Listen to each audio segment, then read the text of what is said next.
हमारे चैनल में आपका पुनः स्वागत है। आज मैं आपको 2011 की एक जीवनी कॉमेडी ड्रामा फिल्म दिखाऊंगा जिसका नाम एंटू चावला है। बिगाड़ने वाले आगे। सावधान रहें और ध्यान रखें। पेरिस में एक देर रात ड्रिस अपने नियोक्ता फिलिप को शहर में घुमा रहा था। जब इंतजार करना और ट्रैफिक बहुत उबाऊ हो जाता है तो ड्रिस गति सीमा को तोड़ देता है और अन्य कारों को चकमा देते हुए और ट्रैफिक संकेतों की परवाह न करते हुए काफी तेजी से गाड़ी चलाना शुरू कर देता है। इससे पुलिस उसके पीछे लग जाती है और ड्रिस $100 की शर्त लगाता है कि वह उन्हें खो सकता है। लेकिन एक पुल के नीचे गाड़ी चलाने के बाद पुलिस दोनों तरफ से घात लगाकर उन्हें पकड़ लेती है। हालांकि ड्रिस बहुत चिंतित नहीं दिखता है और इस बार उसने $200 की शर्त लगाई है कि वह उन्हें एस्कॉर्ट दिला सकता है। पुलिस ने उसे कार छोड़ने के लिए कहा और उसने हरकत करना शुरू कर दिया। फिर अपमानजनक व्यवहार किया और उनसे कहा कि फिलिप हिल नहीं सकता और वह उसे अस्पताल ले जा रहा है। अधिकारियों को इसका सबूत तब मिला जब उन्हें ट्रक में व्हील चेयर मिली और जब फिलिप के पास पहुंचे तो उन्होंने उसे मरोड़ते हुए देखा, जो कि एक आपातकालीन स्थिति के रूप में भी एक कार्य है। पुलिस ने ड्रिस को गति सीमा तोड़ने के लिए माफ कर दिया और शर्त जीतने का जश्न मनाने के लिए अस्पताल जाने के रास्ते में खुद को एस्कॉर्ट के रूप में पेश किया। ड्रिस सितंबर में पृथ्वी, हवा और आग के बीच खेलता है और जब वे अपने गंतव्य पर पहुंचते हैं तो वह फिलिप के साथ धूम्रपान साझा करता है। जैसे ही पुलिस वाले चले गए, ड्रिस ने वादा किया कि वह इसे संभाल लेगा और अस्पताल के कर्मचारियों द्वारा उन्हें ढूंढने से ठीक पहले उन्हें भगा दिया। इस दोस्ती की शुरुआत कई महीने पहले हुई थी। फिलिप और उनके सहायक मगली उनके लिए एक नया कार्यवाहक ढूंढने के लिए साक्षात्कार कर रहे हैं। लेकिन यह बहुत अच्छा नहीं चल रहा है क्योंकि सभी आवेदकों के पास अपने साक्षात्कार प्रश्नों के बहुत मानक या अजीब उत्तर हैं। लेकिन वे अचानक आश्चर्यचकित हो जाते हैं जब ड्रिस तूफान आता है, इस तथ्य को नजरअंदाज करते हुए कि अभी उसकी बारी नहीं है क्योंकि वह केवल कुछ कागजात पर हस्ताक्षर करना चाहता है जिसमें कहा गया है कि वे उसे काम पर नहीं रखेंगे ताकि वह बेरोजगारी लाभ प्राप्त कर सके।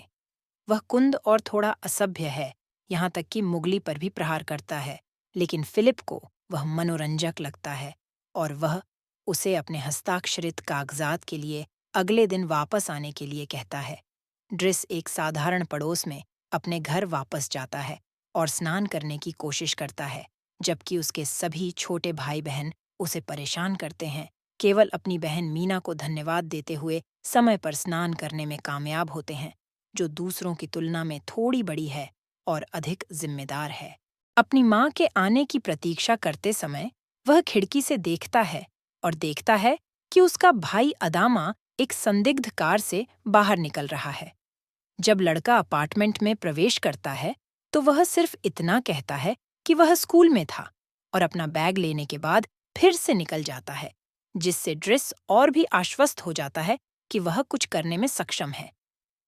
शाम को उसकी माँ आती है और वह उसे एक शानदार चावल का अंडा देता है जिसे उसने चुराया था और उसे बताता है कि वह छुट्टियों पर गया हुआ है।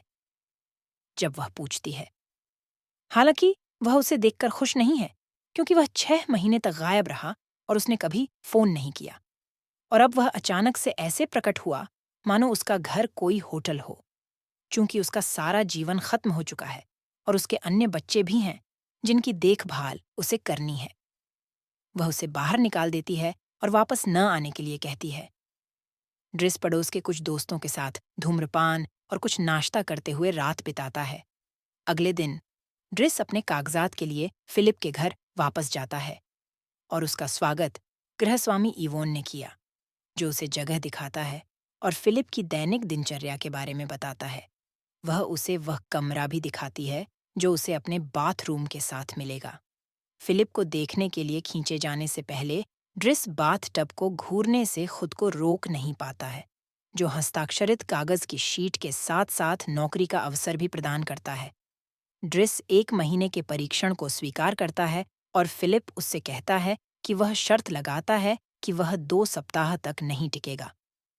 अपना सामान अपने कमरे में लाने के बाद ड्रिस को सिखाया जाता है कि फिलिप की देखभाल कैसे करनी है उसे सीखना चाहिए कि उसके पैरों को कैसे उत्तेजित रखा जाए, उसे व्हील चेयर पर कैसे बिठाया जाए, उसे स्नान करने और उसके कपड़े बदलने में कैसे मदद की जाए।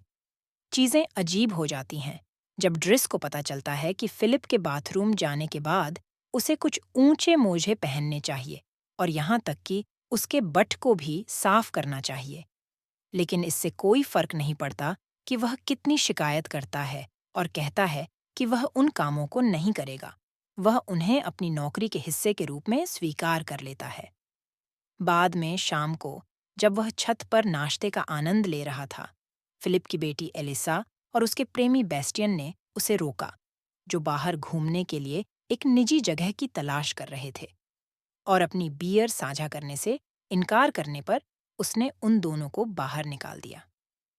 ड्रिस जल्दी ही फिलिप के साथ दैनिक दिनचर्या का आदी हो जाता है, भले ही शुरुआत में वह कुछ गलतियां करता हो। वह इससे सीखता है, जैसे फोन को कान पर लगाने के बजाय फिलिप को सौंप देना या नहाते समय बेबी मॉनिटर को भूल जाना। वह अपने मेल को विभिन्न फ़ोल्डरों में व्यवस्थित करना भी सीखता है। जब वे घर लौटते हैं, तो एडामा वहाँ ड्रिस का इंतज़ार कर रहा होता है, और जब वह उसके चेहरे पर चोट के निशान देखता है, तो उसे डांट पड़ती है। हालांकि एडामा अभी भी ड्रिस को यह नहीं बताएगा कि उसके जीवन में क्या हो रहा है, इसलिए ड्रिस उसे अपने कमरे में इंतज़ार करवाता है, जबकि वह मीना को फ़ोन करके चिंता न करने के लिए कहता है और फिलिप को बिस्तर पर सुलाने जाता है। हालांकि फिलिप को अभी तक नींद नहीं आई है। ड्रिस को अपने साथ एक पेंटिंग दिखाने के बाद वह उससे उसके परिवार के बारे में पूछता है, जिसके बारे में पहले तो ड्रिस बात नहीं करना चाहता है, लेकिन अंततः मान जाता है।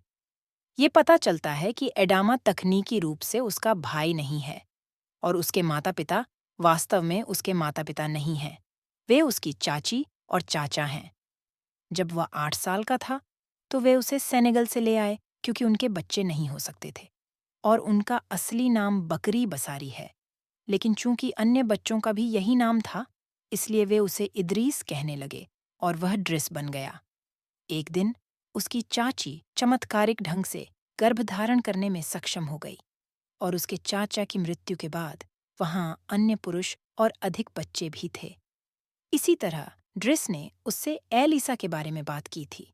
फिलिप बताते हैं कि एडामा को अनुशासन की आवश्यकता है, इसलिए उन्होंने ड्रिस को नौकरी से निकाल दिया ताकि वह अपने परिवार के साथ वहां रह सके, क्योंकि वह अपना पूरा जीवन एक बूढ़े आदमी की देखभाल में नहीं बिता सकता।